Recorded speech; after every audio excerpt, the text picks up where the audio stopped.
Johnny from All Around Boxing. I'm here with Adrian Suavecito Rodriguez. What's up, guys? So I met you here when I came, my first time I came here to Old School Boxing, and I remember talking to Heath Curley, the owner of Old School Boxing. He gave you a lot of high praises. Yes. And he was telling me about your amateur career, and then, I was curious to know who you were, and I also started asking you questions, right? And you told me that, you used to train you trained in the Olympic Center. Yes. You had a lot of amateur fights, and then you were talking about you might be thinking about going pro, right? And sure enough, June 11th, pro debut. Yep, at Del Sol Boxing Promotions. And so, first off, how do you feel about that, man? You're going to make your pro debut. You're really close. Yeah, I feel really excited. It's the next step in my boxing career. I got tired of amateurs. I feel pumped. I feel not too nervous about it. I feel ready, and I feel like we're gonna get this W that day. Yeah. So before we talk about your pro debut that's just starting, right? Mm-hmm. Let's talk about you as a person, right? Like, who is Adrian Rodriguez? Where were you born? Where do you come from, man? Talk about. I just want to get to know you as a person, man. So, I guess, how'd you get into boxing, man? Wait, how old were you? I was about 8 or 9 years old when I got into training first. Before all boxing, I played soccer, so I never knew about the sport or anything. But at like around 8 or 9, my dad put me into it, and I was just getting there. I was training. Too afraid to get into the ring with anybody, so I would just stay, in the gym, soccer, boxing, all the time. And then it got to a point where, as I got older, I started competing, and I think I've been competing for 7-8 years already. And yeah, it's like so far, boxing kind of took over everything. I stopped playing soccer, and I mainly focused on this sport, hoping to achieve something in the future. So you played soccer, and you said that boxing kind of took your heart, right? You really fell in love with the sport. Where did that come from? Did it come from seeing like a pro boxer? Like, did you have a boxer that you had, I want to be like that guy? Or did it come from just being in the gym, and falling with the sport? Like, where did the love really come from, the root of it? So I think when I first fell in love was when I first got into the ring. When I first started sparring, I saw how fun the sport can be. Like, regardless of getting punched in the face, of course, there's no bloody noses every now and then. Yeah. Regardless of all that, I kind of fell in love with getting some friendly sportsmanship in the ring, going against friends from your gym. And growing up, I never really watched boxing. I never really looked into pro fighters. Right now, the one I admire the most is Manny Pacquiao. I like his skill. I want to be at his skill level. He's really good. I like when he's on his feet, constantly moving, throws good powers, has good speed. So right now, I admire him, and I want to, have some type of style related to his. But, when growing up, after, I think it took me 4 years of training before I got into the ring. So after that, when I started, slowly progressing, slowly started sparring, I kind of, I like this. I like getting punched, it's kind of fun. And it's fun, punching others. So yeah, I think that's where my love for the sport grew. And it just got me going and got me starting wanting to compete to achieve, feel like I'm good, feel like number one, no matter where I started. Well, man, that's kind of unique, right? Because usually you fall in love. I mean, at least me, I fell in love with the sport watching, Julio Cesar Chavez, watching Oscar de la Hoya, watching Miguel Cotto, Manny Pacquiao, watching those fighters, Juan Manuel Marquez, and to say, you didn't really follow the sport. You really fell in the sport just by doing it. Yeah. That's pretty cool. So you feel in this, let's talk about your early days of boxing, right? So did you like getting hit? I mean, were you scared to go in the gym? Talk about your first time sparring. Like, how did you feel the first time you sparred against someone? The first time I sparred against somebody, I was nervous. I did not want to get into the ring. I made up every excuse to get out of it. Yeah. I would throw up, I would cry, try to avoid everything. And it's a very embarrassing thinking about it, but it got to the point right here. But when I first got into the ring with somebody, that had experience, I did pretty good, but at the same time I tried to avoid it because I was too nervous to go in there with somebody that knows what he's doing compared to somebody that's only been training. So like after that, and nothing changed. It was the same: nervous, throwing up, constantly crying, trying to avoid everything. My dad having to come up to me, he's like, "Come on, you got this. Like, don't worry about it. Let all your nerves out. Once you get in the ring, once you first get punched, that's when all your nerves go away. That's when you're in the mode and you're like, okay, I got this. Like, that's when you feel ready, you feel pumped 100%, giving it your all, no matter where you're at. That's actually a pretty funny story, right? Because, you, at least you're honest, man. Like, when your dad probably found out you're like making excuses, throwing up and stuff like that. And it's funny, man, to go from that progression of being scared to get hit to now you're going to be a pro. Yeah. It just kind of shows that your mentality, man, is like you want to conquer your fears, right? That was one of your fears. That was one of the fears. Do you have any other fears, besides like that? Did you have any fears that you conquered, No, not that I can think of. I think that was the only fear I had. Honestly, like, I'm very shy. I keep to myself all the time. So I guess I can consider like being, out there is kind of like a fear. I don't want to be the center of attention. Before I didn't want to. I hesitated. Like, I don't want to put myself out there. But now it's like I need to get up there. I want to get up there. I want to progress more and more. So I'm trying to put myself out there more. I don't want to seem like a cocky fighter. Like, oh, he's the best. Like, I'm good. I could beat anybody. I'm not like that. I'm humble. I feel like I'm very good at where I'm at right now. For my weight, for my height, for my age, I feel like I'm up there. I feel like I'm good enough to brag just a little bit, just enough because my amateur career, that went off. That was after my first win in Reno. That's when I was like, I got this shit. I can make it up there. That's when number one in the United States. That's when I first got invited to go train at the Olympic Center in Colorado. It was probably one of my best experiences, one of the funnest, definitely. Unfortunately, we were supposed to go out to go fight, but COVID happened, so we got that opportunity taken away from us. I didn't get to get that experience, but I still had a lot of fun, and I still learned a lot from just going out there and training with everybody, So let's talk about that too. Your amateur career and kind of where it started and then kind of where it ended, right? Yeah. So you become an amateur. Talk about your accolades as amateur. What you've won, all your awards. For amateur, the ones that you remember. Yeah, it's hard to remember because I have over 100 fights. I have fights here and I have fights in Mexico, and the ones I can remember is maybe my 2018 Golden Gloves in Mesquite, Nevada. That was after nationals. That's where we headed, and that's where I won. First place. Again, I beat my championship. I beat the number one kid in the United States. I won 14. I was super pumped, and I was super happy that I got that win. I think that was one of the first biggest achievements for me. And after that, 2019 came around. We weren't fighting too much because there's not much opponents here in Arizona, and I already had so much experience. It's kind of hard to get out there. But once I went to Reno, one of the big tournaments, I went out there with my dad, my coach, and another coach. His name was Bob Miller. I will always remember him. He sadly passed away.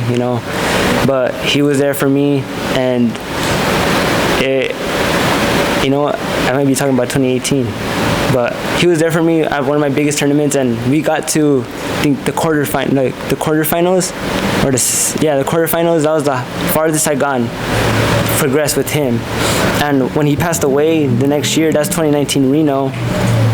That is when it was just me and my dad again, and I won that tournament. Oh wow! I put everything into it, and I won first place. It was one of my proudest, biggest achievements. That was the first time I got a black eye. Had a big old bump. I have a picture of that. And that was the biggest one that I could ever imagine, because after one of my coaches passing away, you know, I did it for him. So, you know, that felt really good. And after I had a Louisiana tournament, and that one went good. It went great. It was amazing. I didn't think I was gonna win. I had so much self-doubt in my head, but I didn't let that, you know, conquer me. I pushed and I worked, and happily I won first place, and I was now #1 in the United States. Wow. So to be #1 in the United States, man, that's kind of it's a huge deal, man. You know, to kind of have that title, to say that you're at one point the best amateur in your weight class, yes, right? In the United States, that's pretty cool, man. So I guess your amateur career, very lucrative. You went to Reno. I want to dive in more to Reno. So talk about your experience there. You know, like, first off, how did you feel when you found out you were going to go there? And then after, you know, talk about how you felt during there, just like your emotions and everything, man. Talk about that. So during Reno, you know, I was motivated. I was motivated to win number 1. You know, I had so much determination to be up there. I didn't want to let, you know, I didn't want to let anybody down. Even if it's not letting them down, I didn't want to feel that. I didn't want to feel like I let somebody down, because I've been working for so long, so hard trying to get somewhere.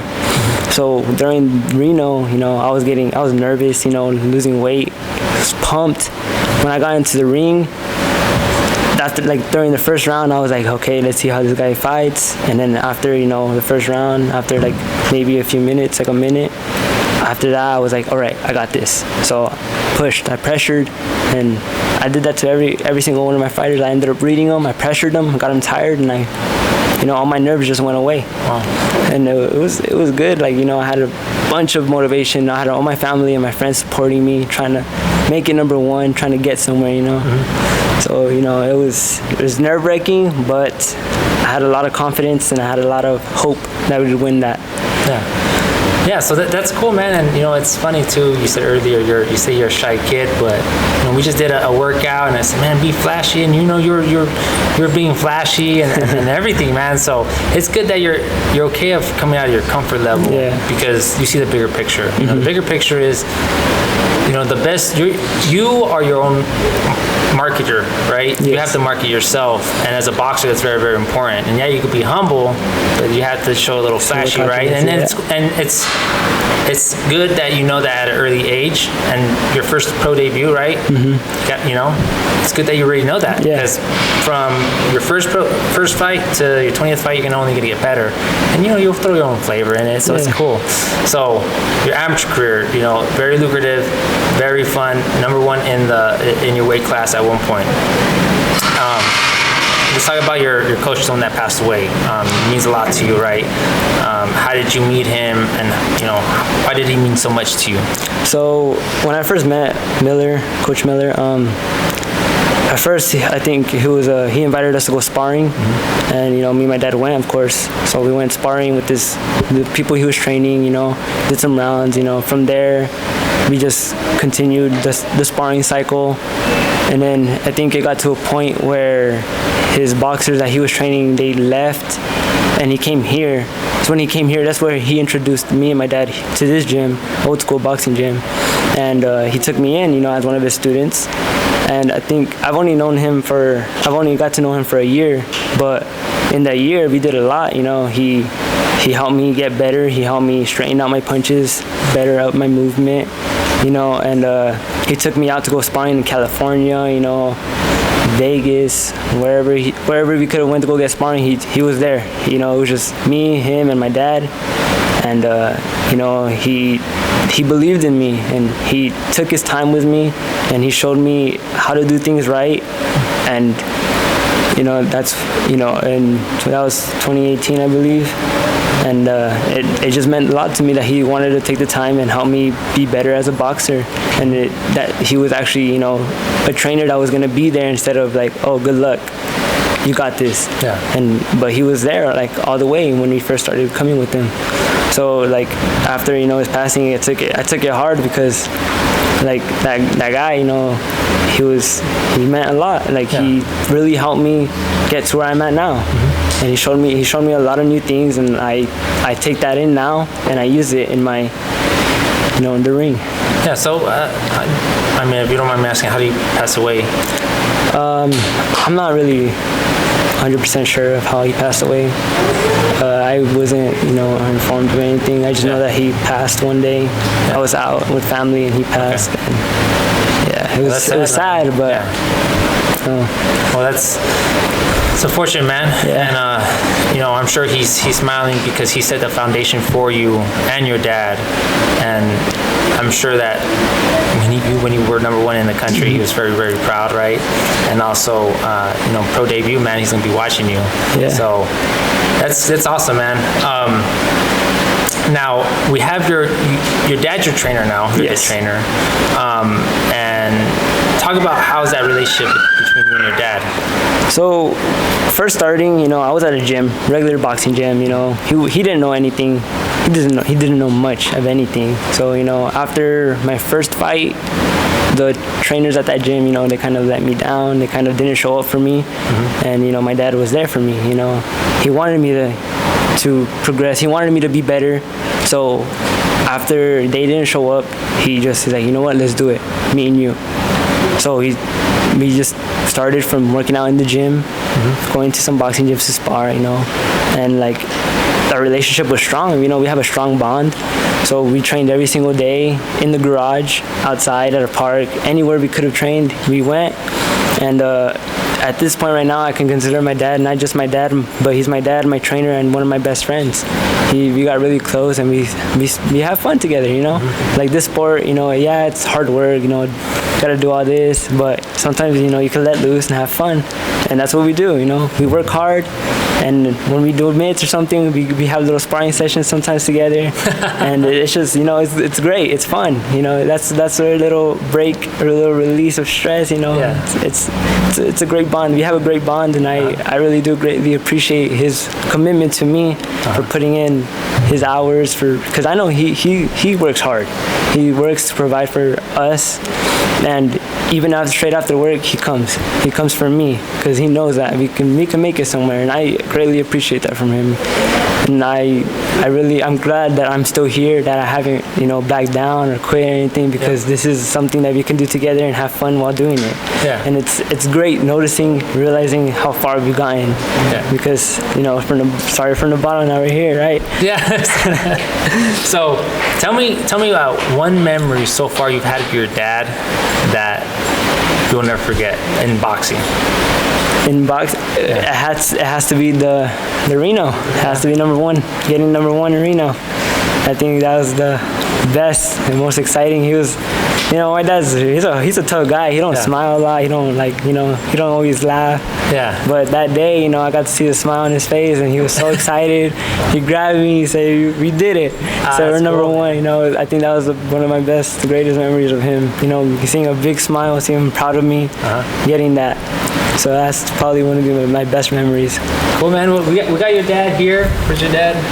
So, trainer, and come in. So, first off, thank you for allowing me to talk to your son. Here, put the mic. You don't have to put that on. It's not so good. So, first off, state your name.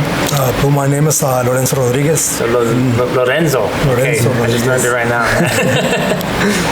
So, all right, Lorenzo, I talked to your son, man. He told me about his amateur career. He told me about Reno. He told me that you smiled for the first time ever over there. Just kidding around. But there we go. Look at that. So he does smile.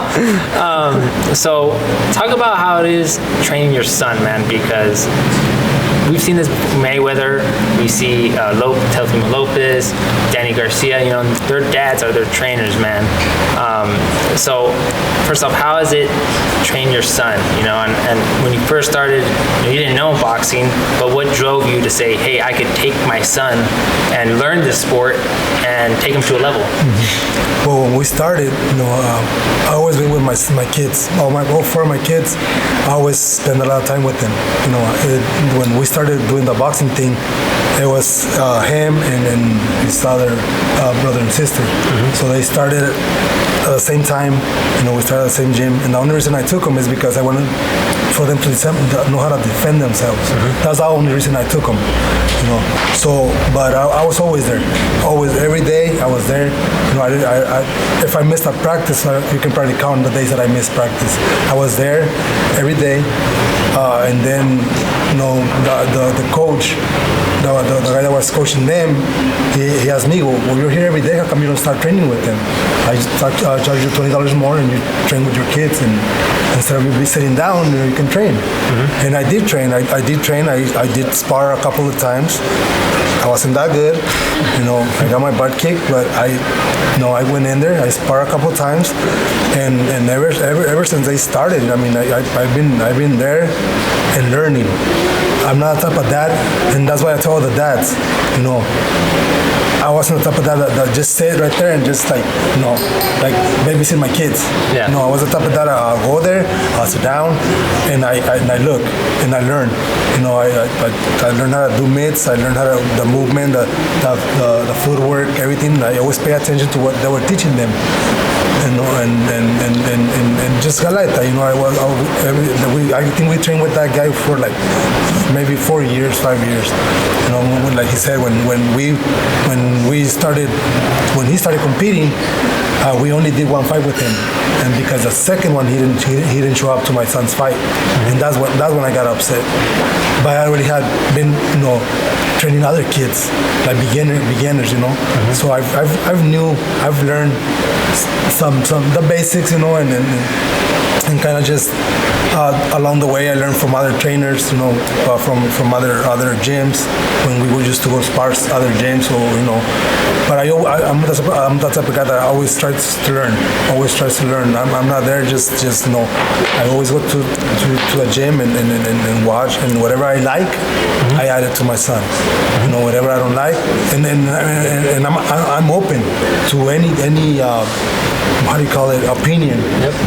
And criticism. Or criticism, yeah. And I take the good, I take it, and the bad, I just throw it away. I don't pay attention too much to the bad, because, you know, I'm gonna tell you this. When we started, there was a lot of kids. I always told them that were a lot more technical, were more like, how do you say it, more technical, more of the fundamentals. Yeah, more given to them, you know. It's like they were more gifted. Oh, gifted. Yep. Gifted. Perfect. And he was just a hard-working kid, you know. He was rough, rugged, you know. He had a Sean Porter kind of style, you know, where he just goes forward and boom, boom, boom, boom, and he'll make you quit. You know, he'll make you work. Yeah. He'll make you get tired. You know, so that was his style, and still to this point it is. But now it's with more fundamentals, with more, you know, with more technique, with more. So you have an aggressive fighter with technique. Before it was just aggressive, and he can throw hundreds of punches and make you quit, make you get tired, and that's how he won a lot of fights. Mm-hmm. You know, but now, you know, he's grown into a kid that knows. He still has the same pressure, has better technique, has more power, and he knows how to use the ring. He knows when to. And one of the things I like to teach him, you know, because I always think that to be a good fighter, you have to be defensively and offensively minded, mm-hmm. right? Because that's what boxing is all about. Yep. You know, some trainers, I see that they commit themselves too much about power. You know, throw hard. You know, but they don't really think about, okay, you throw hard, but there's things coming back up at you. So you have to make sure that, yeah, you're throwing hard, but at the same time, you know, when you're throwing hard, it's hard to defend yourself. Yep. You know, so you gotta make sure that you pick your shots. Mm-hmm. Pick when you're gonna throw hard, when are you gonna, you know, use your speed. So that's what I like to use with him. You know, more of all-rounded fighter. A guy that can move, that can use his feet to move out of the way. You know, that can use angles, that can use speed and have some decent power. You know, because you can't have everything at once. You know, either you're a good powerful puncher, or either you're a good defensive puncher. You know, if you have both, then man. Yes, that's the limit. Yeah, exactly. But but like I said, he has a good rounded boxing game. You know, he knows how to do a lot of little things, a lot of stuff. You know, and like I said, that was the only reason I put my sons through that. You know, when they started getting older, they started sparring. You know, I seen that my other kids weren't up to that. You know, weren't up for that. For the sparring, they didn't have that blood. You know, to be a boxer, you have to have that blood, where you get hit and you're like, you have to have some sort of I want to get you back. And my other kids were like not like that. You know, they trained, and everybody when they walked in, they'll see my daughter punch a bag or work or whatever, and they're like, oh man, she's good. You know, and she was good technically, and you know, fundamentally she was good, and my other son was good, but they didn't have what he had. You know, when he gets punched, you know, at first he used to freaking, you know, just make excuses, bum it or cry or whatever. But you know, he started getting it, and then now he gets punched and he wants to get it right back. You know, and that's how a boxer's supposed to be. It has to be someone that gets hit, but at the same time, it's like you have to have that fuel that's like, I'm gonna get you back. I'm gonna try to get you back. So your other kids, they didn't do amateur or no, they trained for a long time. They trained, but not like Adrian. Not like him, because like I said, when they got to the point where the sparring was going on, I didn't want my kids to get hurt. So if they get to a point where you get to a point as a father that you can actually, it sounds bad, but you can actually control your kids. Yeah. You can say, you know what, we're gonna go training. No, I don't want you. We're gonna go training because I'm telling you we're gonna go training. Yeah. Right? That's the way I was with him. In every single thing, soccer, life, they said I was a bad dad. But you know, when you do that, you know, it's like, for him it worked. You know, he was the only one that was patient enough with me, because my other kids, as soon as they turn 16, they're like, I forget you, I don't want to do it no more. And that's when I'm like, okay, and I knew that it wasn't for them. That's why I left it alone. But with him, it was different. Yeah. I saw the potential. I saw that he had something in him that could make something good out of boxing. So that's why I kept pushing him. You know, I was a pain in the butt. You know, I was like, hey, we gotta train. Don't quit. And you know, and like I said, at first he was small, so he did what I wanted him to do. You know, even if he didn't feel like doing it, he did it. But then, you know, like I said, once you started hitting those teenage years, that's when they started like, I don't want to do this, I don't want to do that. You know, so sometimes we started bumping heads. You know, so that's when we decided to go with Coach Miller. You know, because I'm like I said, I'm the type of guy that if I can have another coach, you know, help me with him and make him better, I'm willing to do that. But it has to be someone that I know I can trust my son into him. Yeah, you know, has the best interest for your son, just like you. Just like me. Yeah. So when we came with Miller, that's why. You know, when I started with him in his amateur career, we got to the point where we were going to nationals and we were losing at the first round. Every time we went to nationals, we lost at the first round. And you know, I started doubting myself as a coach, because he was working, he was training, he was doing what he was supposed to do, but we weren't jumping that first fight. So like I said, I'm an open trainer, so I decided to look for a trainer for him who can help me jump that to the next level. Yeah, and Coach Miller meant so much to Adrian and you guys, and it's so unfortunate that he passed away, but man, I'm sure he, like you said, he set the foundation for you guys, right? And he probably not only made Adrian to a better fighter, but he made you to a better coach. So man, it's awesome that people come in your life and do that, right? Come in your life and unfortunately he came into a short period of your life, right? When you're an amateur, but man, he played such a big role, right? Helping you guys get to number one in the United States. That is pretty cool to say. Because like I said, look, when he passed away on 2018, New Year's. We had a big tournament, March like 20 something on 2019. So it was right the next year we had a big tournament. I was calling him to start training for that tournament, and that's when I got the news that he passed away. So I was like, well, now what am I gonna do? Now what are we gonna do for that tournament? Because when we started going with him to tournaments, we started going to that second fight. We started going to the quarterfinals. We started going to the semifinals.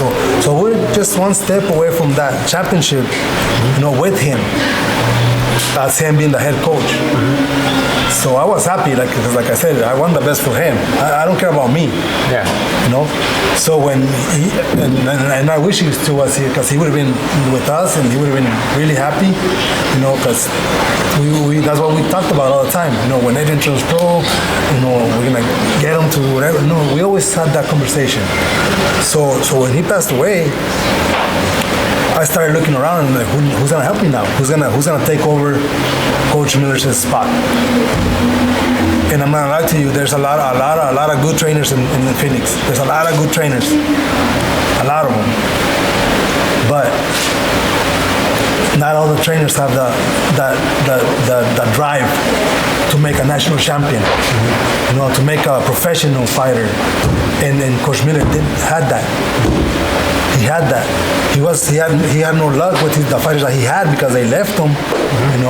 When he made them good, they left him. When he was trying to make them national champions, professional fighters. So when he got Adrian, the only reason he got Adrian is because he said, you know what, his work ethic will beat any other fighter. His work ethic. I like the way he works. I like the way he trains. I like the way he, So that's why he started training him. So like I said, when he passed away, I'm like, what am I gonna do? So same thing we did the first time. I sat down with Adrian. I told him, you know what? From here on, we're gonna do it, me and you. If it doesn't go good, we just either call it quits or we look for somebody that can help you. A different trainer. Wow. So it's that's a roadblock right there, right? And life kind of throws you those all the time, and it's cool that you're in this journey with your son, right? And you're experiencing these roadblocks, right? Like everything's going good. You got a trainer that could probably, he's still alive, man. Yeah. You're still learning from him, and you're still growing, and then who knows, man? Maybe you're his. It's the one for him, right? To be a world champion, and yours maybe last hurrah or something, right? Then he passes away, and you and your dad are trying to scramble and figure things out. That's just it's cool to hear those stories, man, and how you guys adjusted to that. Now, what I want to know too is kind of who you guys are as a family, right? So I was telling you earlier. So you guys are from? Were you born in Chihuahua? I was born in Milwaukee, Chihuahua, Mexico. I came here when I was 13 years old. My dad brought me here. I got four brothers, 2 sisters, and 3 of them were born here. The other 4 were from Mexico. Thank God that when I got here, my dad had already put our paperwork in for our residency. So a year later, 2 years later, I was a resident of the United States. I went to high school here. I went to junior high here. My English is not that good, but that's pretty good, man. Still works. It's good. But yeah, that's my family. And another thing is that thanks to my family, we are where we are because you just like I said, I'm a type of guy that talks with the truth. And when fathers, I see fathers here, with their kids and everything, and I let them know it's not easy to get to that point. It's not easy. It's not cheap. But thank God that my family, like I said, I have a big family. My brothers, my dad, and my sisters have always supported us economically and in every way possible. Always are there for us. You know, we had tournaments. Hey, you know, we have a big tournament. Everybody showed up. You know, here's his much. We never had a hard time because we have a great family. Our family has always been together. You know, we always, you know, we have arguments and everything like that. They're a good family, but at the end of the day, when we need help, we always come through for each other. That's awesome.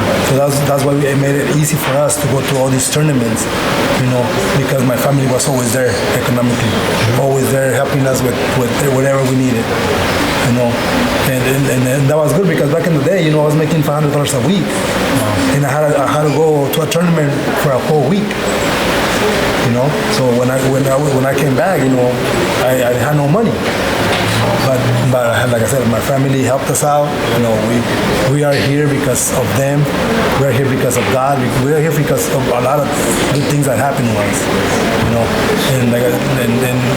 and you know, Coach Heath opened his doors for us in his gym, and he's always been a great person to us. You know, so we are really appreciative of people who helped us in this journey. Yeah, man. You know? Wow. So I'm like I said, I mean.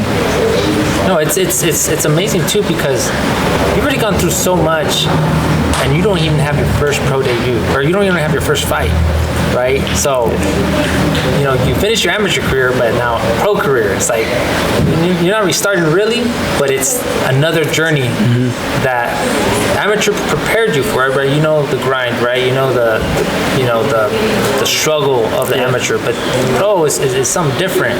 But you guys are prepared for it, and you guys have gone through so much, and to hear this story that you guys already have, and you're just entering next weekend, right?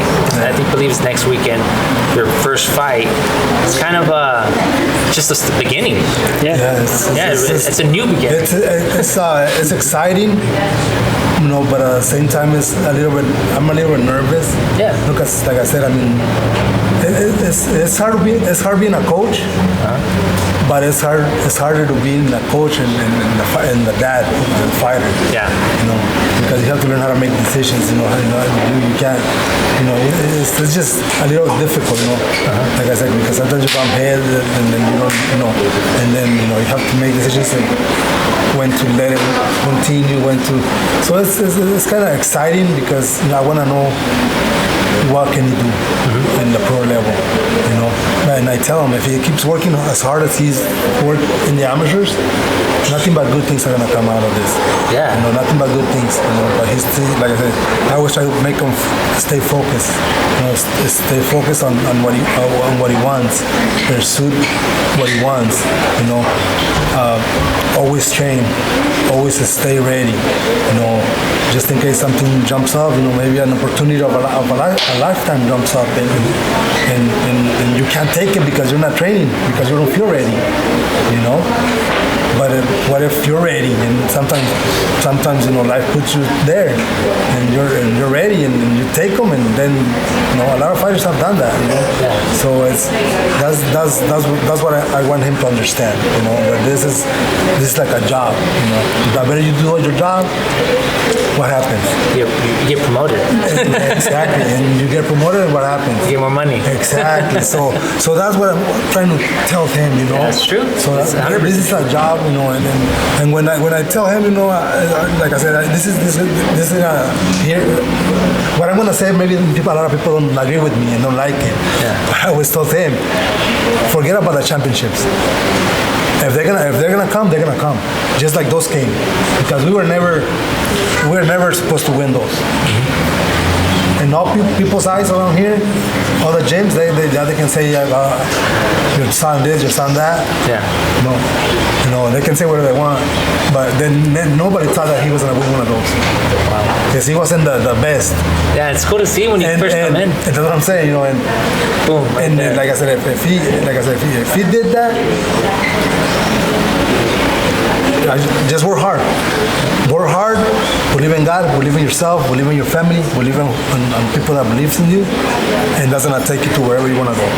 It's beautiful, man. And man, your dad's not only your trainer, right? Mentor. He's also your mentor, man. And it's cool to see that. It's cool to see how close you and your dad are, you and your dad are, and your family support, man. It's really, really awesome that you guys all collectively work together to get him to this point, to his first pro fight. And like, as he becomes a pro, now it's them showing up to the fight and now enjoying it, right? Enjoying, okay, he's a pro. First fight, second fight, third fight. So what I also want to talk about too, man, is, or what I want to touch more on is, Chihuahua, right? So, I'm from Chihuahua too. Well, my parents are from. I was born here. Talk about, do you guys still go back to Chihuahua? Or if you don't, tell me some good memories or some just how it is where you grew up. Well, we still go.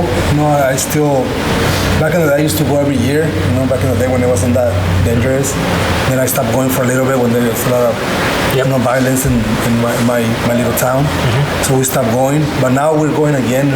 We went last year, and then we went a couple times. But usually when family passes away, you gotta go. You know what I mean? So I've been there for a couple of family passing away. Adrian goes. I think, did you go last time? Yeah, I went last time. Yeah, he did win last time. And then I took him one time. I took him. I was trying to get some sparring out there, but I couldn't get. I couldn't get nobody to spar. But yeah, we go. We're gonna go. Actually, we're gonna go after his fight. 2 weeks from that, we're gonna go for a week. Just visit our family because I still got like uncles and nephews and cousins like that. But all my main family is here. I got my dad. My mom passed away. I got my brother, my sisters. That's why my main family is here. Over there, I just got like uncles and cousins and nephews and like that. But yeah, we go just to visit them and it's kind of just don't forget about where you're coming from. Yeah. You know what I mean? And it's cool to go to Mexico too, man. Especially Chihuahua. Chihuahua is very, very beautiful. If like people don't know, Estado Más Grande, right? So, well, guys. First off, before we end, I want to first tell you, if family from Mexico's seeing this, what do you want to tell them? Well, para mi familia, si llegan a mirar el video, a toda la familia que está ahí en México, en Chihuahua, pues nomás quiero saludarlos y que sigan la carrera de Adrián, ya saben, en Facebook, YouTube, en donde lo encuentren. Nomás busquen Adrian Rodriguez y primero Dios va a haber un suavecito para rato, como dicen los amigos. Yeah. So, and Adrian, last question for you is your pro debut's coming up. First off, how do you envision that day going? How do you envision you fighting? How do you envision you handling your jitters? What song do you want to come out of? Have you thought about these things, and what can fans expect that day? Well, since I got the date, I got potential fighter. I always envision all my friends and family there.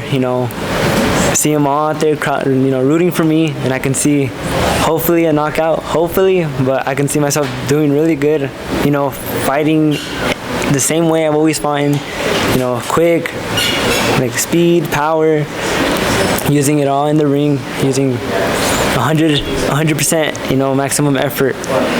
And to get rid of the jitters, usually I put in my AirPods, put some music on, just move, loosen up, or I take, deep breaths, but right now, I don't feel too nervous. I feel really pumped. I finally, I feel excited. This is my moment. June 11th, this is my moment to show people, I'm not just good in the amateurs. I can be something in the pro level. So, hopefully all goes well, and hopefully I can make everybody jump out their seats and see what, Suavecito can do. Hell yeah. All right, guys. Well, thank you so much, Lorenzo. Thank you so much, Adrian. June 11th at Del Sol Boxing Promotions at the Glendale Civic Center. Exactly. Don't miss it. Adrian Rodriguez pro debut. We got, first off, thank you for Old School Boxing, Heath Curley, for allowing me to use this facility and to have this media day. We have a ton of family members of yours.